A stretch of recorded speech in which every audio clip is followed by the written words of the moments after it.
இன்றைக்கி ரிட்டையர் ஆனவங்களாக இருந்தாலும் சரி, பிஸ்னஸ்லேயே இருக்கிறவங்க இருந்தாலும் சரி, ஏஜ் ஆனதுக்கப்புறம் மற்றவங்க டிபெண்ட் பண்ணி இல்லாமல் நமக்கு ஒரு இன்கம் மாதம் மாதம் வந்தால் பரவாயில்ல அப்படின்னு நினைக்கிறாங்க. அதுக்கு எஸ்சிஎஸ்ன்னு சொல்லக்கூடிய சீனியர் சிட்டிசன் டெபாசிட் பற்றி கேள்விப்பட்டிருப்பீங்க. நிறைய பேர் இன்வெஸ்ட் பண்ணிட்டு இருப்பீங்க. ஆனால் எஸ்சிஎஸ் மட்டும் போதுமா? எஸ்சிஎஸோட வேறு ஸ்கீமை கம்பைன் பண்ணி எப்படி காம்போவாக ஆப்ரேட் பண்ணி மாதம் 1 லட்ச ரூபாயெல்லாம் பெறலாம் அப்படிங்கிற பற்றி கால்குலேஷனோட டீட்டெயிலாக ஸ்டெப் பை ஸ்டெப்பாக சொல்ல போகிறோம். ஸோ வீடியோ கவனமாக பார்த்தீங்கன்னா புரியும்.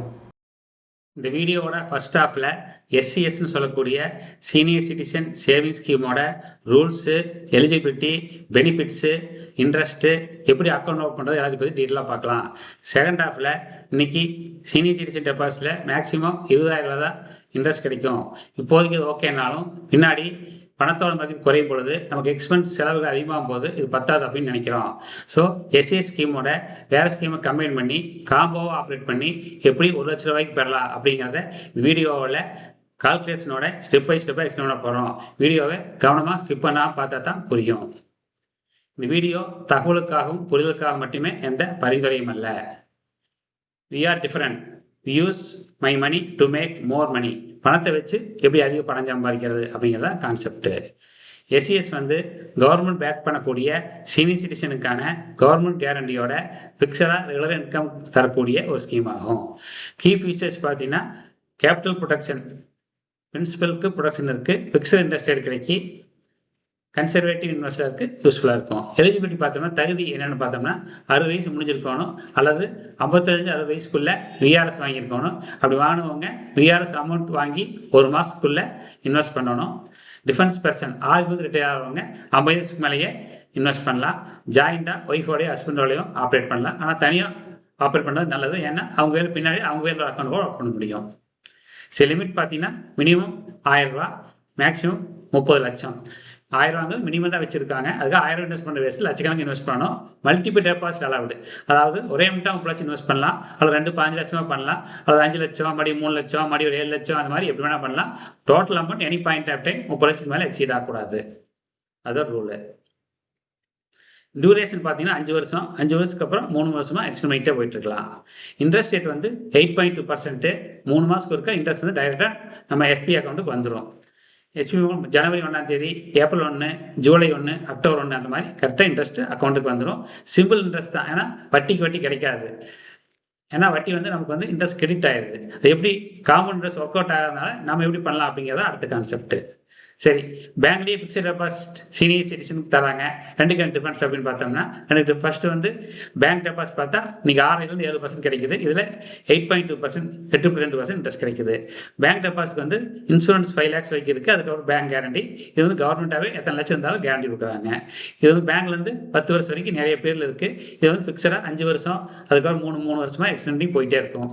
இது இன்ட்ரெஸ்ட் பேங்க்கில் எப்படி வேணால் வாங்க முடியும். மந்த்லி, கடைசியில் அது மாதிரி வாங்கலாம். இதில் 3 மாதத்துக்கு இன்ட்ரெஸ்ட் கரெக்டாக பேங்க் அக்கௌண்ட்டுக்கு வந்துடும். ரெண்டுலேயுமே இன்ட்ரெஸ்ட் டேக்ஸபிள் இன்கம்ல சேரும். சரி, 2 கிராஃப். கீழே இருக்கிற கோடு பேங்க் டெபாசிட் இன்ட்ரெஸ்ட் ரேட்டு, மேலே இருக்கிறது SCS interest rate. Bank deposit குறைஞ்சி ஏறிட்டே இப்போ இந்த 1 வருஷத்தில் 1 வருஷம் குறைஞ்சிருக்கு. ஆனால் சீனியர் டெபாசிட் ரேட்டு ஏறினது மணி குறையவே இல்லை. ஸோ முதல்ல ஒரு 3/4% டிஃபரன்ஸ் இருந்தது. இனி ஏறக்குறைய 1.5 to 2% பேங்க் டெபாசிட்டோட எஸ்சிஎஸ் டெபாசிட் அதிகமாக இருக்குது. ஸோ எஸ்சிஎஸ் நல்லா பெனிஃபிட்டாக இருக்குது. போட நினைக்கிறவங்க இப்போ போட்டலாம். 5 வருஷத்துக்கு லாக் பண்ணிக்கலாம். ஓகே, அடுத்து எக்ஸ்டென்ஷன். நம்ம 5 வருஷத்துக்கு அப்புறம் 3 வருஷமாக எக்ஸ்டெண்ட் பண்ணி போயிட்டே இருக்கலாம். ஸோ இது லாங் டேமாக இன்வெஸ்ட் பண்ணுறது யூஸ் பண்ண முடியும். ரைட்டு. ரூல்ஸ் பார்த்தா முன்னாடி க்ளோஸ் பண்ண என்ன ஆகும் அப்படின்னு பார்த்தோம்னா 1 வருஷத்துக்கு க்ளோஸ் பண்ணணும்னா இந்த இன்ட்ரெஸ்ட் கிடைக்காது. 1-2 வருஷத்தில் 1.5% கிடைச்சிக்குவாங்க. 2-5 வருஷத்துக்கு 1% பெனால்ட்டி வரும். அதாவது எக்ஸ்டென்ஷன் பீரியடில் சப்போஸ் 5 வருஷம் முடிஞ்சிருச்சு, மணி 3 வருஷம் எக்ஸ்டெண்ட் பண்ணிடுறோம். ஆனால் ஃபஸ்ட்டு 1 வருஷம் முடிஞ்சோடனே பணம் வேணும் அப்படின்னு நினச்சோம்னா எந்த பெனால்ட்டி வராது, எக்ஸ்டென்ஷன் பீரியட் மட்டும். ஓகே, அட்வான்டேஜஸ் நன்மைகள் பார்த்தோம்னா கவர்மெண்ட் கேரண்டி கொடுக்குது. ஹை இன்ட்ரெஸ்ட் ரேட், பேங்க் இன்ட்ரெஸ்ட்டோட அதிக இன்ட்ரெஸ்ட் கிடைக்குது. ரெகுலராக மாதம் நமக்கு அக்கௌண்ட் கிரெடிட் ஆகிடுது. ஜாயிண்ட் அக்கௌண்ட் ஆப்ரேட் பண்ணலாம். லாங் டைம் இன்வெஸ்ட்மெண்ட்டுக்கு நல்ல ஸ்கீமாக இருக்குது. டேக்ஸ் பெனிஃபிட் பார்த்தோம்னா போடும்போது 1.5 லட்சம் வரைக்கும் ATCல பெனிஃபிட் கிடைக்குது. இன்ட்ரெஸ்ட்டுக்கு டேக்ஸ் பெனிஃபிட் கிடையாது. இன்ட்ரெஸ்ட் டேக்ஸபிள் தான். சப்போஸ் 1 லட்சத்துக்கு மேலே இன்ட்ரெஸ்ட் வர இருந்தால் TDS பிடிப்பாங்க. அதுக்கு 15 years பிடிச்சி வச்சுக்கிறது நல்லது. ரைட். எப்படி அக்கௌண்ட் ஓப்பன் பண்ணுறது? இது போஸ்ட் ஆஃபீஸ் ஓப்பன் பண்ணலாம், ஸ்டேட் பேங்க் மாதிரி பேங்க்லேயே ஓப்பன் பண்ணலாம். ஒரு எஸ்பி அக்கௌண்ட் ஓப்பன் பண்ணணும். ஆல்ரெடி எஸ்பி அக்கௌண்ட் இருந்ததுன்னா அதையே லிங்க் பண்ணிக்கலாம். எஸ்சிஎஸ்எஸ் அக்கௌண்ட்டுக்கு வந்து தனியாக ஒவ்வொரு அக்கௌண்ட்டுக்கும் கேஐசி அப்டேட் கேட்பாங்க. Aadhaar card, PAN card, photos எல்லாம் கேட்பாங்க. இப்போ நாமினிக்குமே ஆதார் கார்டு, பேன் கார்டு கேட்குறாங்க. மினிமம் ₹1000. மாதம் மாதம் எத்தனை அக்கௌண்ட் இருந்தாலும் எல்லா அக்கௌண்ட்டுமே ஒரே எஸ்பி அக்கௌண்ட்டுக்கு லிங்க் பண்ணி வச்சுருந்தோம்னா அதுக்கே கிரெடிட் ஆகிடும். சரி, எக்ஸாம்பிள் கால்குலேஷன் பார்க்கலாம். மாதம் டோட்டலாக 30 லட்சம் இன்வெஸ்ட் பண்ணியிருக்கோம். நமக்கு இன்ட்ரெஸ்ட் வந்து 8.2% கிடைக்குது. இயர்லி வருஷம் பார்த்தோம்னா 2,46,000 இன்ட்ரெஸ்ட் கிடைக்கும். நமக்கு எக்ஸ்ட்ரா 3 மாதம் கொடுக்கா 61,500 இன்ட்ரெஸ்ட் கிரெடிட் ஆயிரும். மாதத்துக்கு கணக்கு போட்டோம்னா மாதத்துக்கு 20,500 வருது. ரைட்டு. சுருக்கமாக பார்த்தோம்னா 8.2% ஃபிக்ஸட் இன்ட்ரெஸ்ட்டு, 30 லட்சம் மேக்ஸிமம் லிமிட்டு, ஏடிசியில் 1 லட்சம் வரைக்கும் எக்ஸம்ஷன், டிடிஎஸ் 1 லட்ச ரூபாய்க்கு மேலே இன்ட்ரெஸ்ட் இருந்ததுன்னா டிடிஎஸ் பிடிப்பாங்க. 5 வருஷத்துக்கு அப்புறம் 3 வருஷமாக எவ்வளோ வேணால் எக்ஸ்டெண்ட் பண்ணி போயிட்டே இருக்கலாம். கவர்மெண்ட் கேரண்டி கொடுக்குது. ரிட்டையர்ட் இண்டிவிஜுவல்ஸ்க்கும் ரெகுலர் இன்கம் வேணும்னு நினைக்கிறவங்களுக்கும் யார் வேணால் யூஸ் பண்ணலாம். 60 வயசு கம்மியாக இருக்கிறோம், இன்வெஸ்ட் பண்ணோம் அப்படின்னு நினைக்கிறவங்க வந்து பேரண்ட்ஸ் பேரில் அப்பா வேலையோ அம்மா வேலையோ கூட அக்கௌண்ட் ஓப்பன் பண்ணி யூஸ் பண்ணலாம். ரைட். செகண்ட் பார்ட்டுக்கு வருவோம். இப்போ எஸ்சிஎஸ்லேருந்து நான் பார்த்தோம் 20,500 தான் மாதம் வருது அதிகபட்சம். நமக்கு 1 லட்சம்லாம் வர வைக்க முடியுமா எப்படிங்கிறத பார்க்கலாம். சரி, இப்போ வந்து நிறைய பேர் உடனடியே உங்களுக்கு பணம் வேணுமா அப்படின்னா நிறைய பேர் தேவையில்லைன்னு நினைச்சு சொல்லுவாங்க.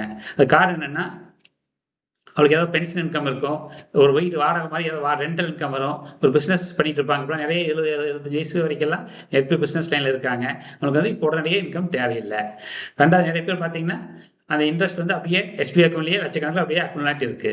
ஸோ எஸ்சிஎஸ்ஸை அந்த இன்ட்ரெஸ்ட் மட்டும் ஒரு மியூச்சுவல் ஃபண்டில் இன்வெஸ்ட் பண்ணி எப்படி சேஃப்டியாகவும் ஸ்டேபிளாகவும் இன்வெஸ்ட் பண்ணலாம் அப்படின்னு பார்க்கலாம். மியூச்சுவல் வந்து லாங் டேர்ம் க்ரோத்துக்கு யூஸ்ஃபுல்லாக இருக்கும். கம்பைன் நேச்சரை வந்து எஸ்சிஎஸோட சேஃப்டியுமே மியூச்சுவல் ஃபண்டோட க்ரோத்தையும் கம்பைன் பண்ணக்கூடிய மெத்தேடு. 2 உதாரணத்தோடு பார்த்ததை புரியும். ஃபஸ்ட்டு சினாரியோ, ஃபஸ்ட்டு 8 வருஷம் வரைக்கும் மட்டும் தான் இன்வெஸ்ட் பண்ணுறோம் அப்படின்னு வச்சிட்டோம்னா மாதம் நமக்கு 8,20,500 வருது. மியூச்சுவல் ஃபண்டில் 12% ரிட்டர்ன் கொடுத்துருக்கு, இது கொடுக்குன்னு எதிர்பார்க்குறோம். ஸோ மியூச்சுவல் ஃபண்டில் வந்து 8 வருஷம் முடியும் போது 20,500 மாதம் போட்டோம்னா நமக்கு 33,11,000 வரும். இருந்து நாம் மாதம் 30,000 சர்வசாம எடுக்க முடியும். ஏன்னா 33,000 வரைக்கும் இது க்ரோ ஆகும். 33 லட்சம் 12 வருஷம்னா மாதம் 33,000 க்ரோத் இருக்கும். ஸோ அது கம்மியாக தான் எடுக்கிறோம், 30,000 எடுக்க முடியும். எஸ்சிஎஸ்லேருந்து ஆட்டோமேட்டிக்காக 20,000 வச்சுட்டோம்னா டோட்டல் நமக்கு 50,000 மாதம் வந்துடும் 8 வருஷம் முடியலையே. ரைட். 11 வருஷம் முடிச்சு என்ன ஆகும் அப்படின்னு பார்க்கலாம். 11 வருஷம் ஆகும்போது இதே 12% இன்ட்ரெஸ்ட்டில் நமக்கு 56,29,000 இருக்கும். இது வந்து மாதம் 56,000 ஜென்ரேட் பண்ணும். அதுலேருந்து 50,000 எடுத்தால் கூட 50,000 20,000 எஸ்சிஎஸ்எஸ் இன்ட்ரெஸ்ட் கம்பைன் பண்ணோம்னா நமக்கு மாதம் 70,000 கிடைக்குது 11 வருஷம் கழிச்சு. சரி, இதே 14 வருஷம் கழிச்சு என்னென்னு பார்த்தோம்னா நமக்கு எஸ்சிஎஸ்சில் இதே அமௌண்ட் போட்டோம்னா நமக்கு 89,46,000 கிடைக்கும். இது வந்து மாதம் 89,000 இன்ட்ரெஸ்ட் ஜென்ரேட் பண்ணிட்டு இருக்கும். இன்ட்ரெஸ்ட் சொல்ல முடியாது, வளர்ச்சி அடைஞ்சிட்டு இருக்கும் மியூச்சுவல் ஃபண்டில். இதுல இருந்து நம்ம 80,000 எடுத்தோம்னா இந்த 89,000 குறையாது, அதிகம் தான் ஆகும். ஏன்னா 89,000 க்ரோ ஆகுது, நம்ம 80,000 எடுக்கிறோம். இந்த 80,000 எஸ்சிஎஸ் இன்ட்ரெஸ்ட் 20,000 கம்பைன் பண்ணும்போது நமக்கு மாதம் 1 லட்சம் கிடைச்சிருது. இதுதான் 1 லட்சம்னு சொன்னோம். ஸோ அதுபோக நமக்கு இந்த டைம் இன்வெஸ்ட்மெண்ட் வேல்யூ பார்த்தீங்கன்னா இதில் ஒரு 2 லட்சம் பக்கமாக இருக்குது. கூட அதில் ஒரு எஸ்சிஎஸ் 30 லட்சம் அப்படியே நம்ம தொடவே இல்லை. டோட்டலாக 1,07 லட்சம் நம்ம அக்கௌண்ட்லேயே இருக்கும். சரி, இப்போ வந்து நமக்கு அடுத்தது இதே இப்போ அந்த கரெக்டாக பார்த்தலாம். எஸ்சிஎஸ் இன்ட்ரெஸ்ட் வந்து மாதம் கரெக்டாக இதே தான் வரும். 20,000 மாதம், இது மாறாது. சப்போஸ் 8 வருஷம் க்ளோஸ் பண்ணோம்னா நமக்கு மியூச்சுவல் வந்து 30,000 ஈஸியாக எடுக்க முடியும். டோட்டலாக 50,000 கிடைக்கும். 11 வருஷத்தில் மியூச்சுவல் வந்து 50,000 எடுத்தோம்னா டோட்டல் 70,000 கிடைக்கும். 14 வருஷம் முடியல மியூச்சுவல் வந்து சிஸ்டமிக் வித்ராயல் பிளான் சொல்லுவோம், எஸ்டபிள்யூபி. எஸ்டபிள்யூபியில் 80,000 எடுத்தோம்னா நமக்கு டோட்டலாக 1 லட்சம் கிடைக்கும். ரைட். இதே கிராஃபிக்கலாக பார்த்தோம்னா இந்த ப்ளூ கலர் இருக்கிறது எஸ்சிஎஸ்எஸோட இன்ட்ரெஸ்ட் 20,000. இது ஃபிக்ஸட், அதாவது ஒரே மாதிரி தான் இருக்கும். இது மட்டும் டைமாக அதிகமாகிட்டே போயிட்டு இருக்கும் mutual fund corpus. So SWP 30,000 plus இது 50,000, எஸ்டபிள்யூபி 50,000 70,000, எஸ்டபிள்யூபி 80,000 80,000. டோட்டலாக வந்து நமக்கு 1 லட்ச ரூபா காம்போ இன்கமில் நமக்கு மாதம் கிடைக்கும். சரி, இது வந்து எல்லாமே எக்ஸாம்பிள் தான் சொல்கிறோம். இதெல்லாம் எடுக்கக்கூடாது அல்லது எடுத்தே ஆகணும் அப்படிலாம் எந்த கட்டாயமே கிடையாது. ஒவ்வொரு இன்வெஸ்டருக்கும் தகுந்த மாதிரி, தேவைக்கு தகுந்த மாதிரி மாற்றிக்கலாம். எஸ்ஐபி கூட நான் 20,000 போட முடியாது, 10,000 போட முடியாது, தாராளமாக போடலாம். அது பாதி அமௌண்ட் இன்வெஸ்ட் பண்ண முடியும்னா இன்வெஸ்ட் பண்ணலாம், எல்லாருமே பாதி பண்ணிக்கணும். சப்போஸ் நடுவில் உங்களுக்கு ஏதாவது பணம் தேவைப்படுது அப்படின்னா உதாரணத்துக்கு நான் பார்க்கலாமே, பின்னாடி பார்த்தா தெரியும். சரி, இந்த டைமில் இதில் போட்டிருக்கோம்.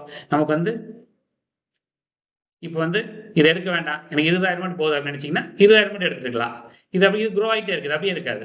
முதல் கொஞ்ச நாளில் 50 லட்சம் ஆயிரும். அதுக்கு இன்னொரு டைம் இதில் வருவோம். இந்த இடத்துல இந்த ஸ்டேஜில் இருக்கிறோம், நமக்கு வந்து ஒரு 10 வருஷம் ஆயிருக்குது. இப்போ உங்க ஒரு 50 லட்சம் இருக்குது, நமக்கு வந்து ஒரு 5 லட்ச ரூபா தேவைப்படுது. மெடிக்கல் எக்ஸ்பென்ஸ் வச்சுக்கலாமே, 5 லட்சம் தேவைப்படுது, சரி 5 லட்சம் தேவைப்படும் போது 5 லட்சம் வந்து நம்ம எஸ்சிஎஸ்ல எடுக்க வேண்டிய அவசியம் இல்லை. எடுத்தால் அது கார்பஸ் குறைஞ்சிடும், அதுவோ பெனால்ட்டி வரக்கு வாய்ப்பு இருக்குது. இது வந்து சர்வசாதாரணமாக 50 லட்சம் 5 லட்சம் எடுக்க முடியும். ஸோ மீதி அமௌண்ட் க்ரோ ஆகிட்டே இருக்கும், எந்த விதமான பெனால்ட்டியோ எதுவுமே வராது. சரி, இந்த ஸ்டேஜில் இருக்கிறோம். நமக்கு வந்து ஒரு 13 லட்சத்துலேயே நமக்கு 13 வருஷம் ஆனோடனே நமக்கு ஒரு உதாரணத்துக்கு 80 லட்சமே இருக்குன்னு வச்சுக்கலாமே. 80 லட்சம் தான் இருக்குது, 13 வருஷம் ஆயிருக்கு. நமக்கு வந்து ஒரு 10 லட்ச ரூபா தேவைப்படுது, தாராளமாக எடுத்துக்கலாம். சரி, இன்னொரு ஆப்ஷன், நமக்கு ரன்னிங் கூட்டினா 1 லட்சம், எனக்கு 1 லட்சம் என்ன போகிறோம், எனக்கு ஒரு 50,000 இருந்தால் போக நினச்சிங்கன்னா இதில் 20,000 எடுத்துகிட்டு எஸ்சிஎஸ்லேருந்து இதுக்கு 30,000 மட்டும் எஸ்டபிள்யூபி சிஸ்டமிக் வித்ட்ராயல் பண்ணிட்டீங்கன்னா மீதியாகவும் நல்லா க்ரோ ஆகிட்டே இருக்கும், சீக்கிரம் 1 கோடி ஆகிடுது. ஸோ இந்த மாதிரி பல ஆப்ஷன் இருக்கிறதுனால நமக்கு வந்து எல்லாத்துக்குமே யூஸ்ஃபுல்லாக இருக்கும், ஃப்ளெக்சிபிள், நமக்கு தேவைக்கு தெரிஞ்சு பண்ணிக்கலாம். சொல்கிறது எல்லாமே உதாரணம் தான். ஸோ ஃபைனலாக பார்த்தோம்னா எஸ்சிஎஸ் வந்து கேபிட்டல் சேஃப்டி, அந்த போட்டம் குழச்சத்தை நம்ம தொடவே இல்லை, அப்படியே இருக்குது. அது 100% சேஃபு. வர்ற இன்ட்ரெஸ்ட் மட்டும்தான் கம்பைன் பண்ணி கம்பெனி கேட்டகரி க்ரோத்துக்கு நல்லா யூஸ்ஃபுல்லாக இருக்குது. டைம் அதிகமாக இன்கம் நல்லா அதிகமாகிட்டே போகுது. ஸோ பொறுமையாக காத்திருந்தோம்னா நல்லா ரிட்டர்ன் கிடைக்கும். ஸோ உங்கள் வசதிக்கு தகுந்த மாதிரி எல்லாமே எக்ஸாம்பிள் சொல்லியிருக்கோம், உங்களுக்கு எப்படி வசதி அதுக்கு தகுந்த மாதிரி பிளான் பண்ணலாம். இதோட வீடியோ முடிச்சுக்கலாம். வீடியோ எல்லாத்துக்கும் யூஸ்ஃபுல்லாக இருந்ததுன்னு நினைக்கிறேன். ஸோ வீடியோவை லைக் பண்ணுங்கள், ஷேர் பண்ணுங்கள், கமெண்ட் பண்ணுங்கள். இந்த வீடியோவில் போட்டிருக்கிற மோஸ்ட் ஆஃப் ஸ்கீமில் நான் பர்சனல் மணியை கடந்த 25 வருஷமாக இன்வெஸ்ட் பண்ணிட்டு தான் வரேன். அந்த எக்ஸ்பீரியன்ஸை சேர்த்து தான் வீடியோவில் போட்டிருக்கேன். ஸோ நம்ம சேனலை சப்ஸ்கிரைப் பண்ணி சேனலுக்கு எல்லா வீடியோவுமே பாருங்கள்.